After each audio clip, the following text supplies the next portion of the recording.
Frankie, I feel like this one's for you because I think I'm just going to make a real assumption here that you have been swept off your feet over and over again, and then your husband swoops in and sweeps you even further off your feet and then marries you. Is that what happened? Please say yes. I mean, I married him, so did he sweep you off your feet? He did.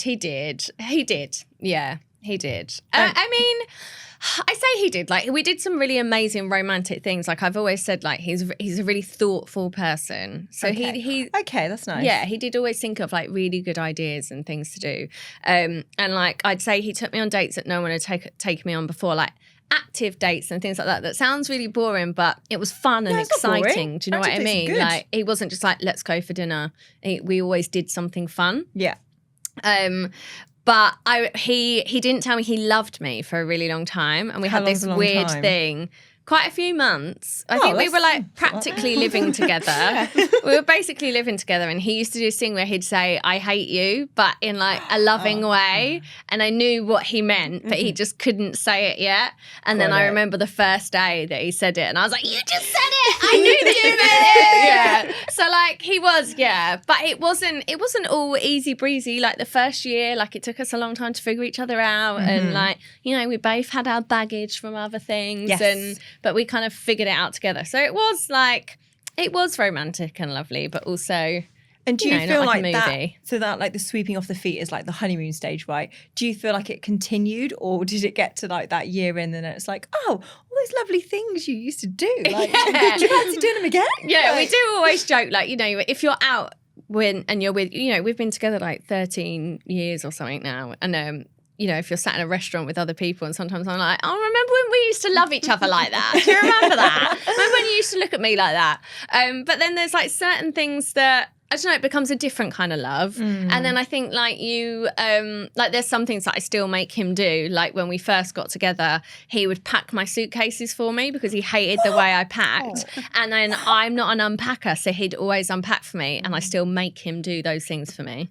Oh my God. Yeah, he doesn't love it anymore. He doesn't do it out of the willingness of his love for me in his heart. It's just because I make him do it now. I would pay someone to do that. Like, packing is one of the worst things. I don't know why it's so stressful. It's so annoying. It's the same clothes going from the cupboard to the suitcase, yet it is one of the most stressful things you can do. Yeah. I don't know why. So I get it out, and then he folds it nicely and puts it all in. And then when we get on holiday, he hangs everything up for me. Okay. Has Wayne got brothers and friends and cousins? And, unfortunately not, but you're more than welcome to borrow him. Thank you. Yeah. Have you ever been love bombed? Do you feel like you've ever had that, like, you know, like thing where you've been like swept? I think love bomb maybe is a slightly different thing, isn't it? People see that as like a negative now. I don't know. Yeah, I think they do. Yeah. I think every single relationship I get into, the honeymoon is like so good that I'm like, I have met the man of my fucking dreams. You fall hard. Oh my good. Like, I don't fall hard because I'm quite protective of my heart at the start, but I'm like, this guy is just, he's done this and done this. And I think they're just so keen to impress at the start that they do, but then it usually gets to like 4 or 5 months in, and then you just start seeing like weekly, like the decline. And it literally breaks my heart because I think, I'm about to find out who you really are. Yeah, but then don't you want to find out who someone really is? Because that's when you know whether it's going to go, like all that first bit is bullshit, really. When you think about it, it's lovely, but it's not like life. Single, isn't it? Because I definitely do fall for it. Like, I think it's real. I'm like, he's amazing, and that like the bar is here, and the bar's just going to either stay here or go up. But it doesn't. It gets less, and I think I crave the honeymoon. Mm-hmm. I love the honeymoon. It's my favourite part of the relationship. And then the most heartbreaking when I see it, like each week it lessens and you think, oh God. Okay, so you're going to be single forever until you figure that out. Yeah. Back to therapy. Oh, I love you. Oh, thank you. I love you too. I'll be here for you always. And I'll always be romantic for you and keep that dream alive. Well, thank you. Yeah, just feed me lies. I think it works really well. It's not lies, Cece. It's just like at the beginning, like surely you're like slightly different. Like yourself, but slightly different. And then we get like comfortable. Yeah, true. Maybe I'm the problem. Maybe I'm the one that drops the bar. The love is in the comfort, surely. Okay. Surely you want to be comfortable with someone. You're going to have to teach me. Obviously not boring and lazy, but, you know. Okay. Anyway. I'm 13 years in. Those days are gone, babe. Should we meet our guests? Yeah, because I feel like we're hearing all these giggles. We haven't even introduced you yet. So our guests today are Lauren and Andrea. Hello. Welcome. We like to start off each podcast with like a little question for you both to get to know you. Right. So do you want to do yours? Cece? Yeah, let's go with green flags. What would be, if we want to start with you, Lauren, what is your green flag? If he has a job, it's always ideal. Right. Where I'm from, that's rare. And like, just like maybe like if they've got children, I'm okay with that. But maybe just like from one mother, maybe not like multiple. I have very low standards. Okay. Yeah. So has a job and children from ideally the same woman. Maybe, yeah. Got Say it. Why that. not? That's fair. Yeah, why not? Yeah. You want to add to it or we go with Honestly, I think that's about the bare minimum. Yeah, that's about it. Oh, I love it. Okay. Andrew, what about you? I think my green flag would be when they say, right, I really fancy going to this Italian restaurant that I've seen. I've booked a table for this date. I'll pick you up at that time, and it's just organised. It's so hot. Yeah. When they just I get that. take charge as opposed to the, I don't know, what do you want to do? I don't know. What do you want to do? And then you're both and like then you're just trying like, to be polite. please, Yeah. just like take Make a charge. plan. Yeah, make a plan. It's not difficult, is it? Just like, to Not for us. yeah. And you only really have to do it once, I think. I think they only have to really nail that first like invite, because then like maybe you want to take charge on the second one. But I think if you can nail that first, like it makes such a good impression, doesn't it? Yeah. Yeah. Love Agreed. Agreed. Lauren, what about an ick? Have you got like a really specific rogue ick? Oh, just an ick. Like nothing in particular really sets us off. The way people say things sometimes, like you say really posh, and then I just think, oh, you're not gonna like be on the same kind of level as me, are you? Certain things like that, the way that they talk can quite often be quite a bit of an ick. But is there like a particular accent that you really don't like? That I really don't like. Sometimes a little bit of Welsh, like when it's really, really Welsh. I'm like, but I love Scouse and stuff like that. And I love like Cockney accent, like your accent. I love it. Oh, well, you are welcome to take me out whenever you want. I don't think I could afford it. It's all right, I'm a cheap date. What about you, Andrea? Do you know what? Just like when they don't text good morning. Now, some people are a bit controversial. Some people like really hate a good morning text, like good morning beautiful text. They think it's like, oh, I've only just met you, like it's too soon. I love them. But if they don't do it, or you're the first one to have to like constantly like message them. Chat. So I've got a question on that then, because I love this. So do you think that, so after the first date, do you want the good morning? Yes. Gorgeous. 100%. Okay. Yeah. Okay. Yeah. Do you feel about that? Yeah. And the good night. I would, after like we've slept with each other, I think then I would want the kind of good mornings, because I think after the first date I'd be like, oh, he's so keen. And then if he just kept it every morning, I'm like, that's an ick. good fucking morning. Like, just let me like just do my stuff. Like, I would find it a bit like intense. Oh, I but think after I'd we quite slept with like each it. other, Shows they're thinking of you. Yeah, 100%. That's exactly what I I'm think. like, every day I know you're thinking of me, but you don't have to tell me. Play it cool a little bit. Like, I just I'm going to been like a little start bit making of the notes cheese. now, Cece. I'm going to start making notes. And then at the end of all our recordings, I'm going to be like, and here is why you are single. You are welcome. the book of why CC is still, there's still more pages to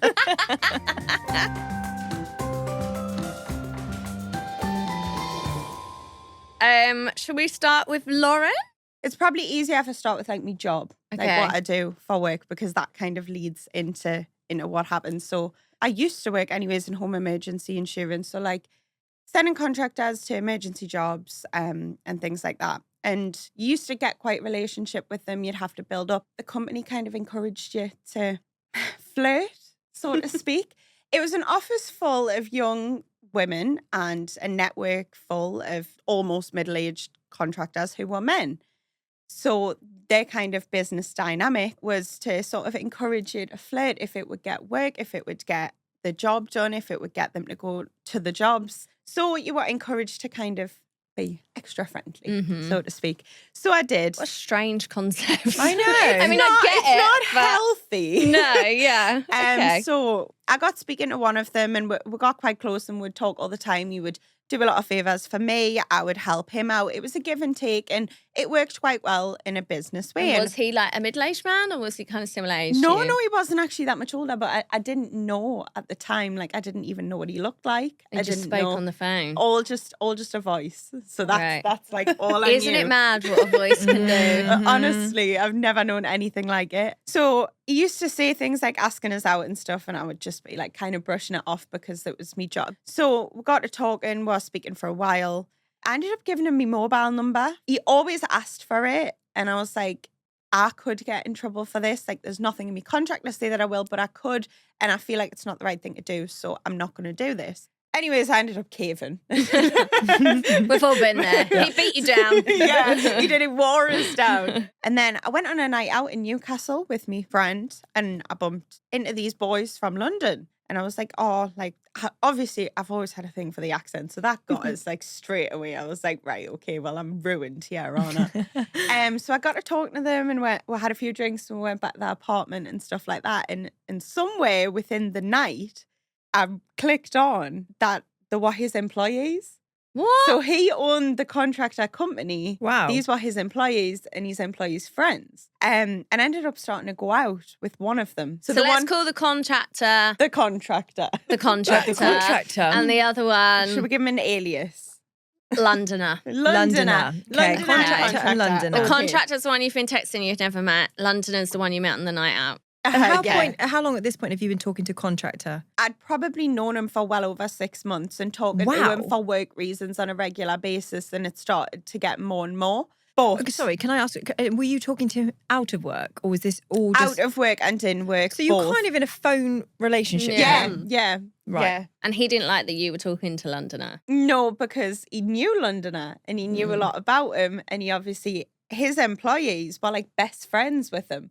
So he would obviously hear things about him, and he started telling me things like, oh, Londoner's like cheating on you and stuff. And I was like, granted, I live in Newcastle. He lives in London. I only come down maybe every couple of weeks to see him. That could be happening. But we'd also never established a relationship. And so how could I turn around and be angry about that? Even though in my head, I'm like really annoyed about it. But I don't want to start. And he's just going to turn around and say like, well, We're not you're together. not my girlfriend. Yeah. So I couldn't be angry about it. So I kind of just brushed it off. And one day I was going to meet Londoner, and contractor had been pining for us to meet him. And I was like, okay, I'll come and see you first. We'll meet, we'll talk, be the first time we've met, Wow. whatever. And we went to a hotel, and things obviously escalated. Hang on, so what did you think of contractor? Were you like... Did you live up to your expectations? I was already in there in my head. I already knew that I wanted him anyways. That was how I felt, because with Londoner, I liked him, I really did, but there was just not that connection. And then I'd went and met Londoner straight after, which sounds terrible, but No, we'll it's all what it make is. mistakes. These things This is a happen. lot of mistakes that I'm going to reel off. When I went with Londoner and I was with the employees of the contractor and were like drinking and things, it slipped out that he had a girlfriend. Contractor did? Contractor of like 10 years and 3 children. Oh. Whoa. So I was like, right. I Oh my was God, like, so you're learning this on a shit. night out? with Londoner, and he's Oh my God. Oh my God. Yeah. Well, what does Londoner think of this at this point? Well, he already knew. He never knew that I'd been to meet him. He Yeah. never knew any Yeah, of yeah, this yeah. because Obviously, you didn't tell him. it was Yeah. conflicted. So I was like, oh my God. I was like, this is not okay. I was like, but also there was points when I kind of got wind, and which I think is a really important thing to address, is that I seen the signs and I should have taken them for what they were. It's like there was only certain times of the night when when he would tell me when he was going home from work, I couldn't ring him after that point. And what was his reason for that? I'm going home now. It was just kind of like an unspoken thing. Right. Got That it. Yeah. ringing is, Lauren, I'm going home now. And that was it. When I was home, I didn't hear. Right. Do you think that was him sort of indicating that He's like telling you you, should yeah. know, but I'm not Yeah. going to say it. We just won't talk And about it. I also knew he had a child. I didn't know he had 3. So that also made us think, well, where is she? Mm. Like, why aren't they together? But I never kind of wanted to pry that question, because that's his personal business. And that's something that he's felt comfortable enough to tell us that he's got a child. I'm not going to start prying further in that. And plus, you're just having phone conversations. Yeah. It's already slightly odd, right? Yeah, So, it's already weird. Like, how can I start questioning and prying? So when I'd found this out, I was obviously really angry. We had conversations about it, and I was like, I want to pursue things with Londoner because of what's happened. And he was kind of like, but I want you. Like, and there was, again, like, to brush up on the love bombing thing, there was things like, there was a lot to do with money because I'm from culturally, it's very different down here to where I'm from. And he would say things, he would often ask for things like me bank details and offer to pay me rent. If he knew that there was like certain things that I had to pay for, he would say, well, I'll just pay for it. All of these things, I was like, I don't want that from you. Like, what I want from you is all of the things that you're probably not going to give us. Yeah. So we'd had the falling out of finding out about the girlfriend and the children and all the rest of it. But I still really, really liked him, and You were in by that point, weren't you? Yeah, I was head over heels. I was fully gone. That was it for me. And I remember getting a phone call from Londoner. We'd been arguing. He told us that he loved us in the middle of sex. And I didn't know what to say. And I was like, this is the worst time you could possibly say this to anyone. And I knew it was coming. And I knew he was going to say it. But I also didn't think that he felt it. I was like, I don't think that you do. I think you're in love with the idea of what this is the fact that, like, I travelled down from London for you. I bend over backwards for you. You've never had to come and see me or do anything for me. Oh, so he never went to see you in Newcastle? Only the time that we met. Really? Wow. And you had your own house? Like your own flat? So I feel like I'd want to go there. Yeah, exactly. Yeah, no. And he drove, whereas I don't drive. So that's a red flag for me. Massively. Yeah, so I used to get fuck the off, train. Londoner. Already, Sorry. fuck off. I haven't even finished the story, but fuck off. Yeah. I'm out.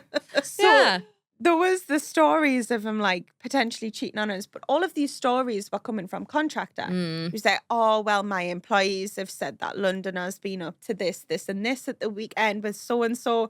And I was like, in my head, I was like, in fairness, I can't really say anything because I'm not exactly doing anything. You're in a real position. Like, wow, yeah. So he rings you. And breaks up with us. Right. He was like, I don't think it's working. And I was like, you're right, it's not working. So I continued with contractor, and it was just getting more and more intense. I was coming down on the train, and it was a secret, and it was really like, I felt awful. I couldn't sleep. I felt sick. And all the while, he didn't seem like that bothered.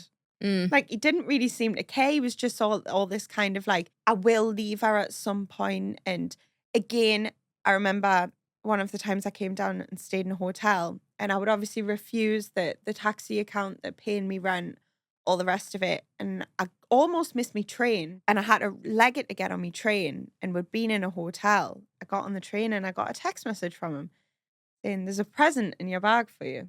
And it was just money.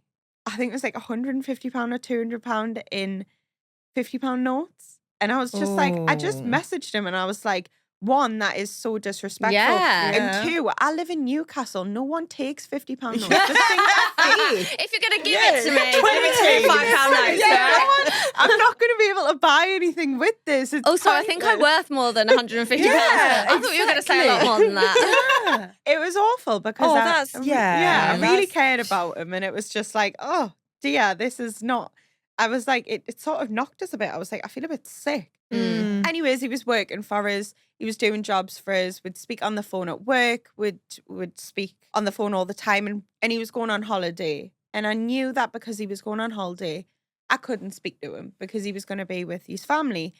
And I was kind of okay with that because I was so like wrapped in it. And I was like, I need a breather here. Like, I need a break, but also I didn't want one. And this was at the point where he was like ringing us up and saying, I love you. Like, I will leave her one day and all of this stuff. And also in my head, I was kind of like, do I even want him to leave her? Because is that the life that I want for myself? Yeah. So he was going on holiday. We'd said our goodbyes, whatever, the night before, and he was in the airport and he rang us. He texted us even. He didn't ring us. And he was like, have you gave me something? And I was like, in bed at this point, it was dead early in the morning. He was waiting for his flight. Have you given us something? I was like, what do you mean?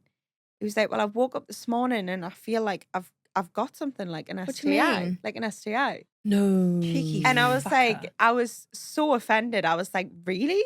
And at the time, I'd actually, I've had like recurring UTIs, off topic, but sometimes when they did that, they were like, we're just going to do Yeah, a swab, routine, just yeah. like as a routine thing, because sometimes they just do that. So funny enough, like 4 days before this, I'd actually had that test and they take about 10 days to come back. And I was like, I haven't gave you anything. He was like, yeah, but you were sleeping with Londoner and he was cheating on you. So all of these things were going through my head. I was like, right, so Wow. it maybe his girlfriend is with someone else as well, and they're both cheating on each other. Maybe Londoner was cheating on us. Maybe contractor is sleeping with other people as well as me, and he's gay.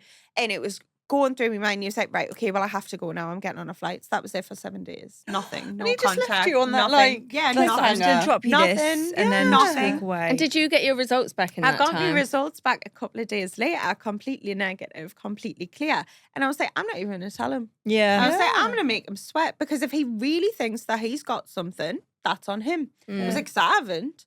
So either he's been up to something or so. And then the more that I was thinking about it, I was like, I think there's alternative reasons to why he's done this. I was like, this isn't right. I was like, something doesn't add up here, because he said nothing the night before. And if he's had these symptoms, as he had them for a while, this doesn't sit right with us. And the more that I thought about it, I was like, he's so jealous, so insecure, wants to be so in control of me, even though I'm so many miles away, and he's going home to someone else every single night. I was like, something's not right. And I ended up working out that he'd said it just to put it in my head so that I wouldn't do anything with anyone else. Wow. And we had a conversation. And he was like, well, Wow. I just didn't want you to do anything. And I was like, but you So don't. he actually admitted to that? Yeah. And I was like, but you don't accuse me of giving you an STI Wow. because What a you're little jealous. Fucker. So while he's away with his girlfriend and his kids, he's making sure you're at home, and you're like, you could have been sweating. Yeah. I was Wow. past myself for a couple of days. Oh, this guy. Yeah. Oh, What an sorry. arsehole. Like, It doesn't actually get any better. Okay, great. I really wish it did. When he got back from holiday, nothing was the same, because I was angry and I was like, right, okay, like, I'm done. Like, I need to be done with this. And I was like, I'm not going to talk to you at work if I can help it. Like, I want to draw a line under this. Like, we're not going to, he was like, but we can still talk. We can be friends. I was like, we can't be No. friends. I was like, also, we're not friends. No. So he, it ended in that, I think it went about 3 weeks, nearly a month without speaking to him. And then one day he rang up and I answered the office phone and it was him, and it was so uncomfortable. And I was like, oh my God. And then he started texting us and we started to go like back down that rabbit hole. Yeah. And this had ended sort of like in the summer, and we hit like the October, which is around like the time of my birthday. I was speaking to him on my birthday, or like having conversations again, was spiraling. I was also kind of going out with someone else just before this, which for some reason made him want us, because he knew that I was with someone else. He was extra trying because he was jealous. Yeah. And I was like, this can't be right. It's so weird though how you can be in a situation that you know is not right and healthy, but still I couldn't down let that. it go. Yeah. And I had a couple of days holiday for my birthday. I'd spoken to him on my birthday, was still like proper in it. And I came back after my holidays for my birthday and I got tucked into a meeting at work, which, bear in mind, I worked a 5 on 5 off rotation, and I used to work 4 days of them 5 off. I'd work 15-hour shifts. I was never out of the office. I grafted constantly. I loved my job. And I got tucked into a meeting and they were like, we've listened to your phone conversations with this contractor and we're suspending you for investigation because we think that you've been uplifting his costs. We're accusing you of fraud. You've been uplifting his costs, and he's been paying you. Oh And I my got- God. Yeah.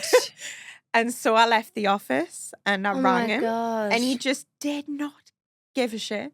He just, all he cared about was that because she like his girlfriend managed his emails and stuff, All he cared about was that they were going to send him an email or also have an investigative conversation with him. And then she was going to she see. was going to find out. Yeah.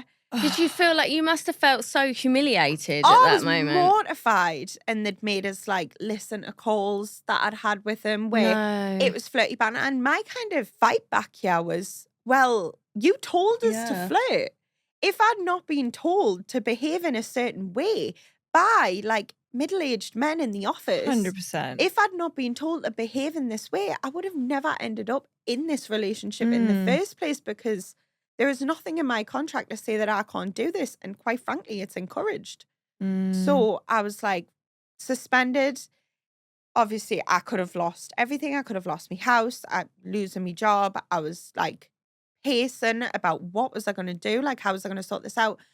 And he was just only bothered about getting caught. He was only interested in getting caught and about like what it would mean for him. And I was like, I understand your stress and I understand the situation that you're in. I really do. But also, like, I was having an interview for other jobs. I was speaking at the union. I was going back and forth. My mum and dad were just like having to like take care of us, because I was at a point where I was like, I don't know what I'm going to do. Like, what can I possibly do here? How long were you at the company? 3 years. Fucking hell. Yeah. And I was like, in the end, they took us into a meeting. It was supposed to be like the meeting that like determined everything. And they never said they were sorry. But they were like, we may have made a mistake, yeah. Because they were accusing us of fraud and saying that there was an uplift on his costs. And they had no evidence. There was nowhere, anywhere that I'd paid him more money. And I sort of went into this meeting and I was like, listen, he offered us money, not for getting him work, but also like he was offering us these things and I never took a penny from him. Maybe if I knew how much of a dick he was going to turn out with me. You keep giving me that £150. That also wasn't what I wanted from it. I just wanted, like, it was a relationship. But did he get any trouble from this? No. See, that's just... It's so horrible. He still works for them. I went back and they were like, you can speak to him. You're an adult. Like, that's okay. And here and there we did talk. And I could just feel this sense that it was never going to go away and it was never going to stop. And I was just going to keep spiraling, going back down this rabbit hole. And it was going to be a push and a pull and constantly like me wanting his attention, me wanting something from him that I was never going to get. And in the end, I was like, listen, I've put my notice in. I'm gone. Like, this is it for me. I want to draw a line under it. We can't talk anymore. And we had like a conversation. He was like, but we can still talk. Like, you can let us know how your new job's going and all this stuff. I was like, no. I was like, I don't want to. And funny enough, that was it. Like, it was such a lesson in the sense that I could never, ever do that ever again. I could never do that to something. It's one of them things where I did worry about like saying it in this environment as well. And then I'm sort of like, no one is going to judge us harsher for what happened than how harshly I've judged myself. Yeah. So it was kind of one of them things where I had to like it's like such a learning curve, and that's what I've put it down to. It's a learning experience. And I think the fact of, what is the lesson? Like, if you could summarize it, what do you think is like, what have you... Look at the signs. Look very, very clearly, because I think I knew very early on, and I probably could have stopped it before it got as far as it did. But I was in this mindset of like, the universe must want me to be together, because how weird is it? No, I can totally relate to that. It's meant to be. Yeah. Why else would I bump into his employees in Newcastle? Maybe, Lauren, it was just a coincidence. Maybe it just happened. It's like, hand on heart, like, no one's going to judge us as harshly. No. I think you're really brave to come and talk about it. Feel for you. And I think you think about it in a really like, you've got your head screwed on. Like, now now you have. But we've all been in situations where we haven't. And I think, like you say, you have learnt from it. And it is what it is. And we all fuck up. Yeah, trust that's me. it. Yeah. We all fuck up. There's fuck ups and there's royal fuck ups. And we do both. It is what it is. And then we learn the lesson, we do it again. And then we're like, actually, that's twice now. So, it was a horrible experience for you. I want to give you a big hug. I want to give you like a podcast hug. It's like COVID all over again. Yeah. Don't do that. A pretend hug. I think we'll have a break after that. Yeah, like let's all have a tea and a shot of tequila. Yeah, a shot of tequila and we'll be back. Yeah.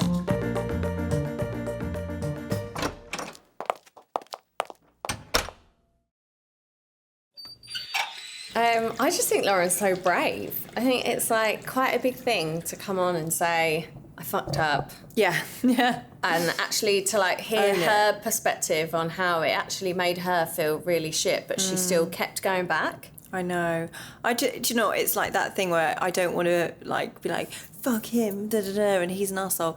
But I equally do, because he is controlled that whole situation. He's controlled his home life and he's controlled her, and it just like he won't know the effect he is now going to have on her for the rest of her life. Every relationship she goes into, she won't be who she was before, and that's the part that's sad about it. Yeah.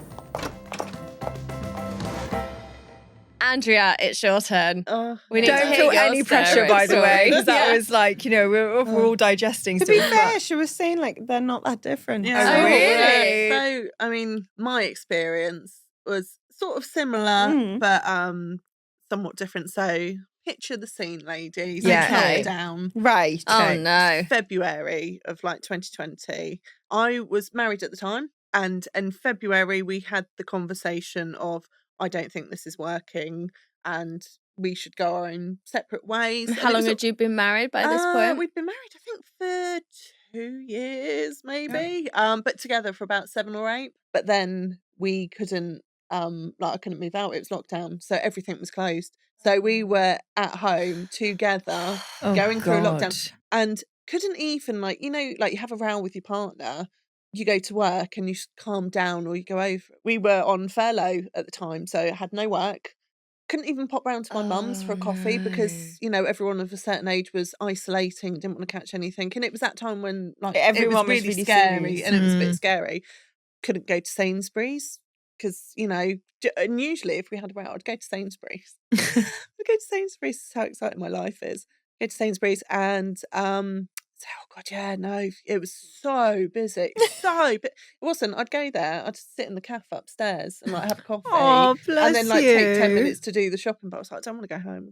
Every parent's favourite place is the supermarket on your own. To do the online shopping, get it online, and then just get it. Go for a wander. And go for a wander anyway. But so it was. God, I feel like there's so many people out there that were like either going through a divorce or broken up with someone, or no, they shouldn't be with someone, but stuck in a house with them. Yeah. It was. And it was hard enough with people you liked. Yeah, I know. It was awful. It was like a pressure cooker of just arguments, and all the little things that we did to annoy each other was just amplified to like 100%. It was awful. And we had a particularly bad row, and my ex-partner had never spoken to me the way that he did in this particular row, so it really, really resonated. And we had an argument about like the housework or something, and I was just like, well, we basically, how can I put this? We had an argument where I said, well, we're never intimate anymore. Like most men would care about being intimate, we're not at all. And his exact words were, "Who would want to F that? Look at the effing size of it." Wow. And he had never been like mean or spiteful like that, and it completely knocked me for 6. Wow, And, not like, like when you're surprised, winded, when you're punched or something. Yeah. Like that's how it felt. And 2 weeks later, it was still just going round and round in my mind, and I was just like, God, what if he's right? What if and just felt really rubbish. So I had the genius idea. I'll download Tinder. That'll do it. And I'll make a little fake profile. A fake one? Yeah, like a little fake profile. And then if I just get a message or a match from someone, then it means that he's not right. And then I've still Hang on, what's got a fake profile? What do you mean? So I've your got a face? Yeah, it's my face, but just like put like your Jessica face. from like a fake Right, name. So fine. just, but with like a catfish one, but with my picture, just so I could see fake whether or name. not. Yeah, just so. So no you one want would to know if you're still know. attractive Yeah. and people and just a little bit of self-validation, which is probably the worst reason to do it, but still. And so I genuinely was really, really, really, really shocked when I even got like one match or one message, and I was just like, oh, okay, all right, okay. So he was just being spiteful. That's fine. I can live with that. Yeah. But then I think like they've done research on it that the dopamine you get from that little noise of your phone beeping of you've got a match or you've got this. Like your brain gets addicted to the dopamine, and that's why it's hard to put like your phone down with like the text messaging and all of this. My God. And it makes so much sense. So maybe then didn't make a fake profile, made a real one. And I know I probably should have, waited until like moved out. At this point, we were in separate bedrooms. It was over, and it was probably over long before you said it was over. 100%, 100%. Anyway, matched with, let's call him Dave, because I can't think of anything. All right, more, Dave more from Tinder. Dave from Tinder. And we matched, and on paper, I thought he was like pretty much everything I'd, complete opposite to my ex, and we got talking, and he was so, it was, I always compare it, it's like in The Wizard of Oz when she goes from like the black and white film to like the 4K Technicolor, whatever. I went from someone like not showing any affection or any public displays of affection, nothing on social media, like nothing, like literally nothing, to someone texting me and going, "You're so beautiful, you're so lovely. Oh my God, I can't believe I don't see what your husband doesn't see," and all this, that, and the other. Saying all the things that you want to hear. Exactly. This constant validation of, oh my God, you're amazing, and all of this. It was pretty full on from the get-go. And I remember we had like a 3-hour conversation on the phone. And I was saying to my friends, like, I haven't spoken to a man for that long. Like, they're really like, the only time I think I've ever done it was when I was like 16 with my first boyfriend. On your house phone. Yeah, on the house phone. Exactly. You had to hang up every hour. Yeah, exactly. Like, and we were on the phone for like 3 hours just chatting about everything and nothing and all of this. And it was lovely, and it was so nice. And I was thinking, I genuinely think at this point, I was thinking, this is the universe's way of paying me back and putting me, I've been in this marriage that wasn't the happiest of marriages, and now I've met someone and it's amazing and it's lovely. And we met. So did you think then did you already think, right, I've already met my next person? Yeah. I've met like the one. Looking back, I realised that I was probably quite vulnerable in the sense that newly divorced, on the rebound, massively on the rebound, like bouncing off the walls on the rebound. And I think this person probably like a shark in the water smelling blood on Tinder going, oh, she's, literally just been on the app for 2 weeks or whatever, bit ridiculous. But yeah, and then we met up and like the sparks flew. It was like no letdown. It was like, this is all I imagined it would be and more. This is it. Oh my God. And like we had the conversation, like we were having all these lovely long conversations, and we were both, sort of saying like, I can't believe how lucky we are. Like, who meets someone on their first go of like on Tinder? Who gets a partner like this? Like, and again, just reinforcing, we're meant to be together and everything like this. So this was about sort of 2 weeks in. I phoned him and then he kind of like hung up quickly, and I was like, oh, that's all. Or maybe he must have dropped his phone or whatever. We love making excuses. Yeah, and then and then I sort of said to him, oh, you're right, sorry, just wanted to chat to you. He said, oh yeah, I can't really talk right now, I've got my mate over. I was like, just go upstairs to your bedroom or something, like I need to talk to you. What are you like, what's your problem? And then the penny dropped, and I thought, why can't he speak when he's at home on a phone call? Or actually thinking about it, he only ever really calls me when he's at work. And like I say, completely green to like dating and everything. And then I thought, he's not single, is he? Oh no. He's not single. So I sort of said to him, like, can I ask you a question? Are you definitely single? And he was like, look, I can't lie to you. I'm not. I didn't think for a minute I'd find someone as special as you on here. And I didn't, I'm in a relationship, but I'm where you were like 2 months ago, of like we're leading separate lives. We're not, I was gutted. I was absolutely gutted because I thought, I'd met my new person and everything.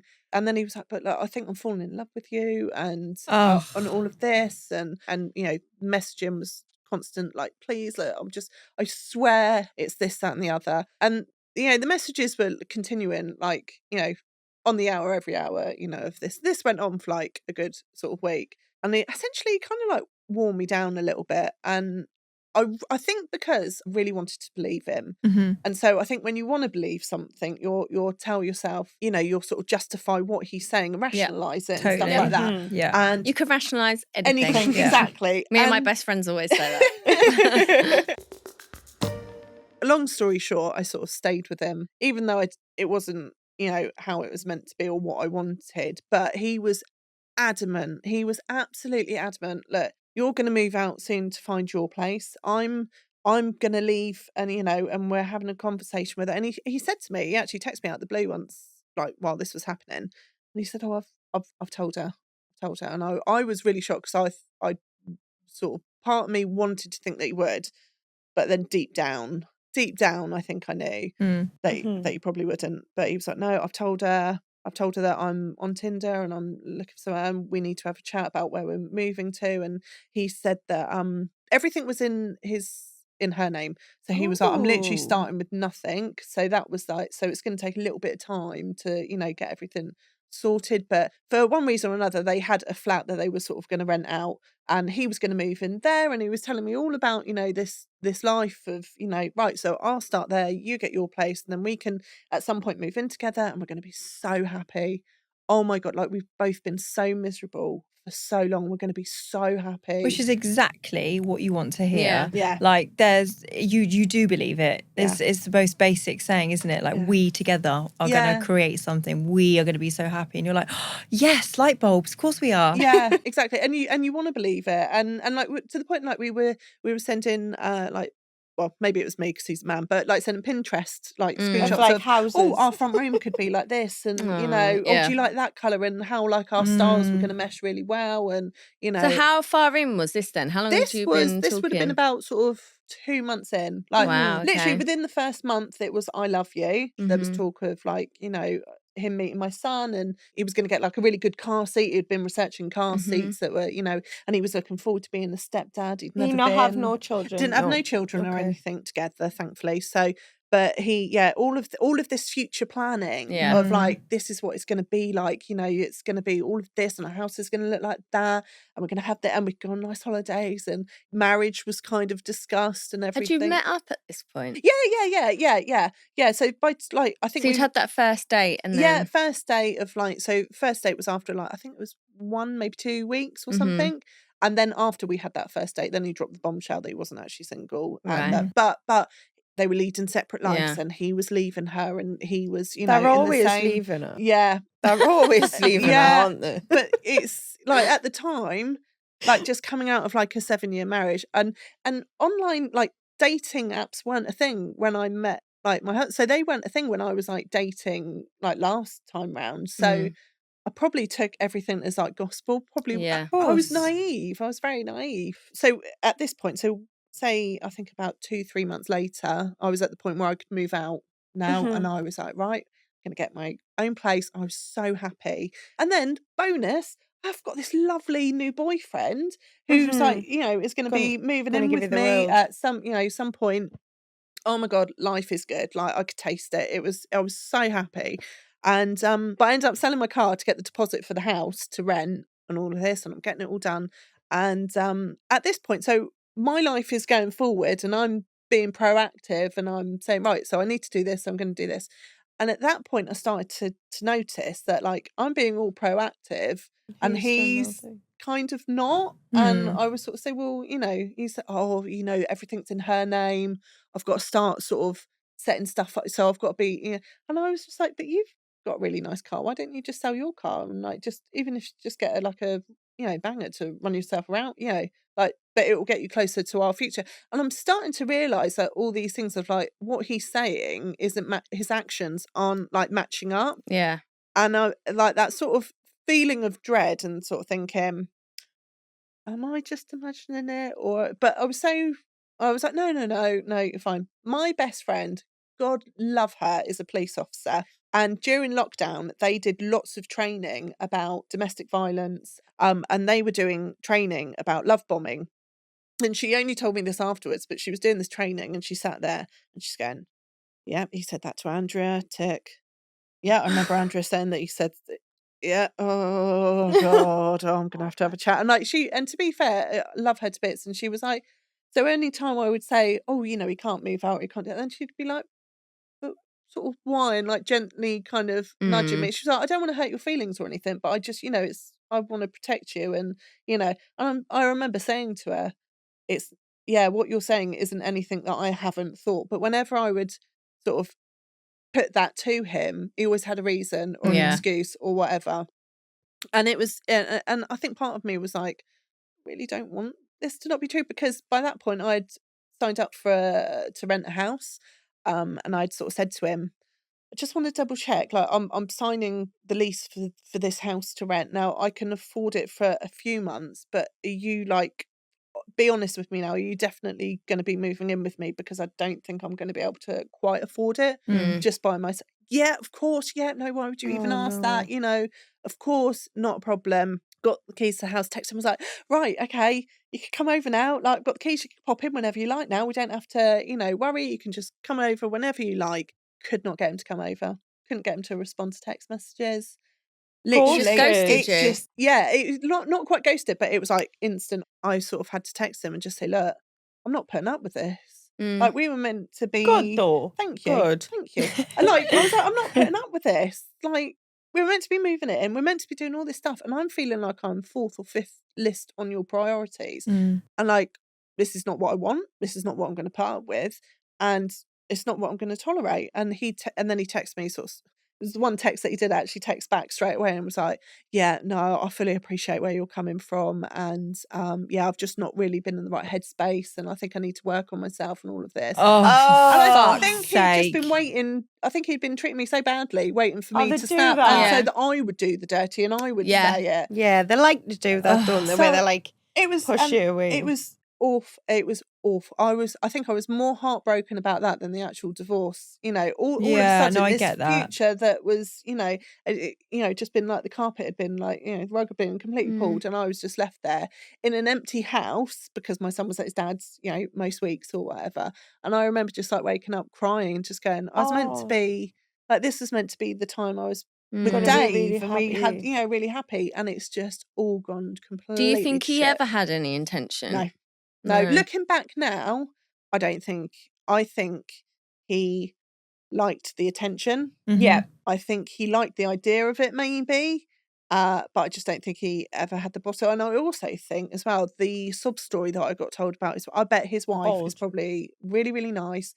And yeah, Waits all on of him hand and foot. yeah, exactly. The awful things that he told me. I don't think he ever actually told the truth once, looking back. And just Really? completely saw that I was maybe a bit vulnerable and very gullible looking back, and believed everything, you know. We've done that. And it was just, but it was the after effects that really, like. Well, you probably had the weight of like, you know, you hadn't had time to probably fully process the divorce and like have that idea in your head of like, I'm going to be on my own. You were like, I've got Dave. Yeah. I think like you might not want to be with someone, and like we said before, like you were already over it before it had ended. Yeah. But that like you say, I've been in a house, like I would know that feeling like, as a mum of that first time of them not being there. It was awful. It must be a really horrible feeling and really sad, because you don't set out in a relationship of course to not. have that with your No. kids, do you? Yeah. And then to think, well, then I've just been fucked over by someone as well, just to really. And After being offered the world. Yeah. Exactly. And it was, I had to like retrain my brain as well. It took me a good few years to sort of, which sounds silly. It No, was it only, trust me, it was it only doesn't. three Doesn't. months, but it was so intense because my brain had got used to like the dopamine of like all this attention and everything. And then when it's gone, you go cold turkey. I think sometimes those short, intense ones are the hardest ones to Yeah. get over. Trust me.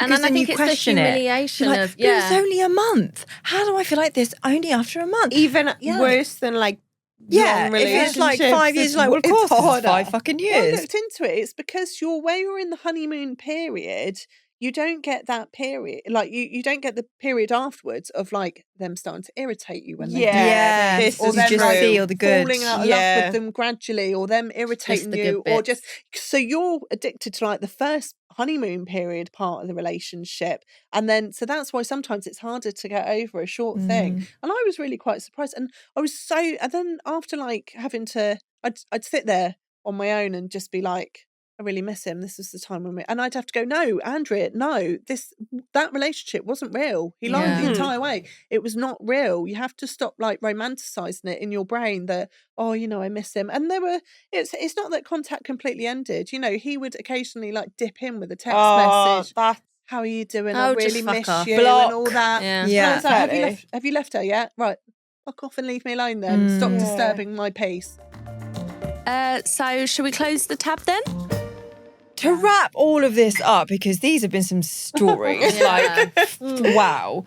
If you could share with our listeners, like one thing, I say one, that you feel that they could maybe like a lesson that... I'm so glad now looking back that it didn't work, because I think if it had worked, I would have stayed in my little 9-to-5 job, maybe would have gotten a little office job, and I would have just plodded along. But now I realise I've got more strength than I've ever had going through that. I ended up setting up my own business, and and like literally it was the best thing that ever happened, and I did it all by myself. I had a realisation when I was like painting my shop of like the epiphany of why it didn't work out and why it didn't work out with, you know, anyone else, was because I then was able to have the feeling of like, I've done this myself. I've done this for myself and my son and stuff like that. And I was in two minds about doing this podcast, because I thought, oh, do I really want to drag up the past and all of this? It's not bad though. But then I'm looking for my businesses too this weekend, and I was looking for content of like me painting the shop and stuff. And I made a couple of TikToks about, like, on my personal account, about how sad I felt afterwards and how I was completely flawed. And I thought, do you know what? If just doing this podcast, there's one girl out there that is like, oh, I didn't know that was a thing, or oh, I'll make sure I'll look out for that, or just, you know, or oh, good, I'm not the only one that it's happened to. I don't feel quite so stupid. Then it would be worth it. But I would always say, just trust your instincts. Look for red flags. Do not ignore red flags. They're there for a reason, because then when you do meet someone lovely like I have now, and you notice the green flags, and it's lovely, and it's really, really lovely. That's so nice. I'm happy that you've met someone though, and that you're He's so wonderful. And what about you, Lauren? Similar kind of thing of trust your instincts and stuff. But like you're saying, like you've got all the time in the world, and there's always time. But I think we're always in such a rush, aren't we? Everyone's always in such a rush, and I've always been told, right, well, you need to do this, you need to have kids, you need to get here, you need to sort this out. And in my head, I was consistently like, well, I'm going to meet someone, I'm going to fall in love, and that's going to be it. And it's going to be like a Disney film, and that's just not realistic. And in a way, that was kind of like my reality check. And that was what shook me. Even though the relationships that I'd had in the past that might have been bad and stuff like that, that I really thought would have been the breaking point for us, that was the breaking point, because I realised how much I kind of wanted it and how much I was willing to believe things that weren't true to get something that's expected of us that I didn't even actually want. And I think the biggest thing for me, like at my age, is like you've got time, and everyone's got time, and that's not actually the end game for everyone. Like not everyone wants the same thing. Yeah, and I just think, and that's like, okay. Take what you want from it. Like I just learned, I think that experience in itself, like I say, I learned so much about myself, about what I would tolerate, about what was acceptable to me, about, quite frankly, what is the least of what I deserve. Like what is the bare minimum that I'm going to accept from someone, because I think that I deserve a lot more than that. And it teaches you what you won't put up with as well. Exactly. What I will absolutely never ever accept or tolerate ever again in my life. And I thought that it would be all the other relationships. But I think when you're young, you rush that you're going to find someone and fall in love. And maybe it makes you think a bit differently about people. Like you say, it makes you romanticize them. It makes you look at them and think, oh, well, this is going to be it for me. I'm going to marry this person, settle down, move in. And maybe you will. And maybe but you like, won't. For me, that just wasn't it. Well, I think you should both be so proud of yourselves. And like, I just hope you find your happiness, whatever that is. Do you know what I mean? I think not everyone's is the same. So thank you so much for just coming on here and being so open and honest. And I genuinely think people will respect that. Absolutely. And learn a lot from it. So thanks. No worries. Thank you, ladies. Thank you. Thank you so much for listening. You know that little follow button on your screen? If you just tap that, and then if you wouldn't mind just leaving us a review, maybe a 5-star, that will go down really well. From Podimo and 2020, this has been First Dates the Podcast, hosted by me, Frankie Bridge. And me, Cece Coleman. The producers are Blondine Hogue and Fionn Lewis. The video producer is Rob Walsh. The executive producers for Podimo are Jake Chudnow and Matt White. The executive producer for 2020 is Martin Tricky. Special thanks to Bruna Pias, Kendra Steeb and Fatima Patea. For ad-free episodes, subscribe to Podimo UK on Apple Podcasts.